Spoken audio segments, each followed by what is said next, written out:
विश्व में एक बात को लेकर चिंता है कि अमेरिका के एक बहुत नामी आदमी से जुड़े हुए एप्स्टीन फाइल्स में बड़े बड़े लोगों के नाम आ रहे हैं और बताया जाता है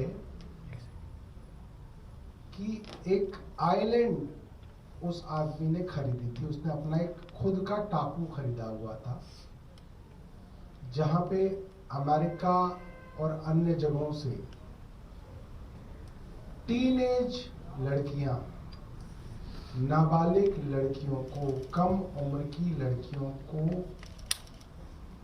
उस आइलैंड पर रखा जाता था और बड़े बड़े नामी गिरामी लोग उन कम उम्र की लड़कियों के साथ बलात्कार करते थे, उनका यौन शोषण करते थे और आपकी कल्पना भी नहीं आप कर सकते कि क्या क्या उन छोटी उम्र की बच्चियों के साथ होता था। जब हम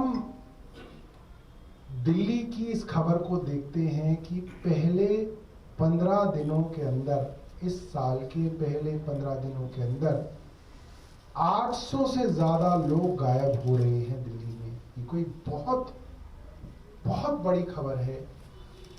दिल्ली में साल के पहले 15 दिन में 800 से ज्यादा लोगों का गायब होना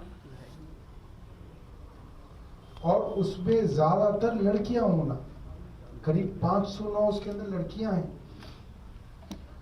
और पुलिस ने तमाम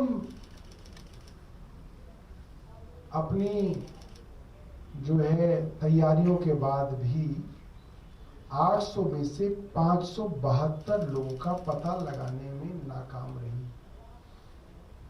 देश की राजधानी में से 572 लोग गायब हो रहे हैं, पुलिस भी उनका पता नहीं लगा पा रही। और वो ऐसे जमाने में दिल्ली के अंदर कोई एक गली ऐसी नहीं होगी, कोई एक मोहल्ला ऐसा नहीं होगा जहां पे सीसीटीवी कैमरा ना लगे हो। दिल्ली की कोई मेन रोड ऐसी नहीं होगी जिसके ऊपर सीसीटीवी हाई स्पीड कैमरा ना लगा हुआ हो। जब दिल्ली के चप्पे चप्पे पे सीसीटीवी कैमरा लगे हुए हैं, हर मेन रोड पे, हर चौराहे पे सीसीटीवी कैमरा लगे हुए हैं, ये मैं कैसे विश्वास करूं कि 572 लोगों का इनको पता ही नहीं चल रहा कि वो गायब कैसे हो गए, कहां चले गए? क्या ये संभव है? या पुलिस एक बड़े षड्यंत्र के अंदर मौन सहमति बनाकर बैठी हुई है? इसके अंदर मैंने जब आगे पढ़ा तो पता चला कि जो 500 लोग, ये जो 800 लोग गायब हुए, इसमें से 191 लोग नाबालिग थे, उसमें से 169 बच्चे टीनेजर थे, जिसको आप किशोर कहते हैं, और उन टीनेजर्स में से मात्र 31 लड़के थे, 138 लड़कियां थी। दिल्ली में 1 जनवरी से 15 जनवरी तक साल के पहले 15 दिन में 138 नाबालिग लड़कियां गायब हो गई, जिसमें से अभी तक 70% लड़कियों का पता ही नहीं चल पाया कि वो कहां गायब हो गई। 171 15 दिन, एक महीने में करीब 300, 12 महीने में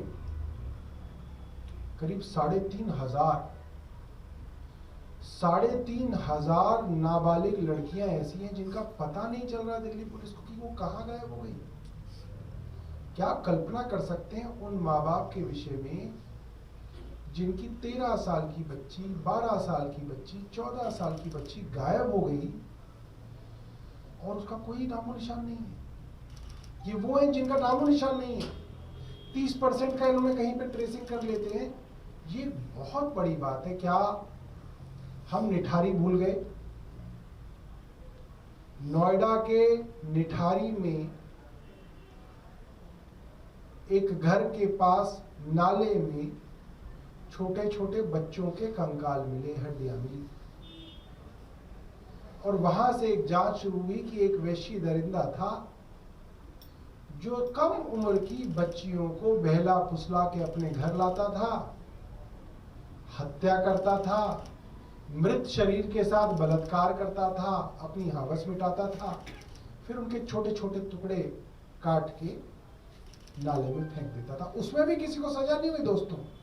उसमें भी जो उस मकान के मालिक थे उनको बाइज्जत जो है बरी कर दिया गया, और मैंने सुना था नौकर को भी, मैंने आखिरी बार सुना था, उसको भी जो है बाइज्जत बरी कर दिया। तो उसमें भी नहीं पता चला इनको, मगर वहां हड्डियां बच्चों की मिली उस नाले में, ये सच है।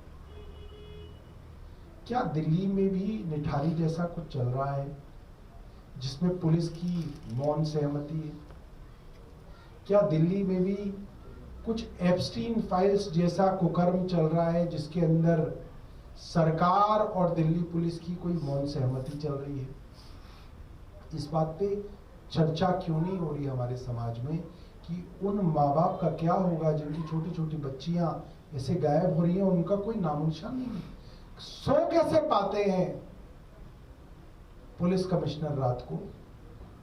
नींद कैसे आ जाती है अमित शाह को रात को? अमित शाह रात को क्या सोच के सो पाते हैं जिस दिल्ली पुलिस को वो अपने अधीन रखते हैं? उस दिल्ली पुलिस की नाक के नीचे से 15 दिन के अंदर 800 से ज्यादा लोग गायब हो रहे हैं। 70% लोगों का कोई सुराग ही नहीं मिल पा रहा है, पता ही नहीं चल रहा है। बहुत खतरनाक स्थिति है। और जब अमेरिका जैसे देश के अंदर एप्स्टीन फाइल्स जैसा मामला सामने आया, तब से हमें बहुत चिंता है इस चीज की कि हमारे बच्चे बच्चियों का दिल्ली में क्या हो रहा है। बहुत बहुत धन्यवाद। यदि आपके पास कोई प्रश्न है तो आप पूछ सकते हैं।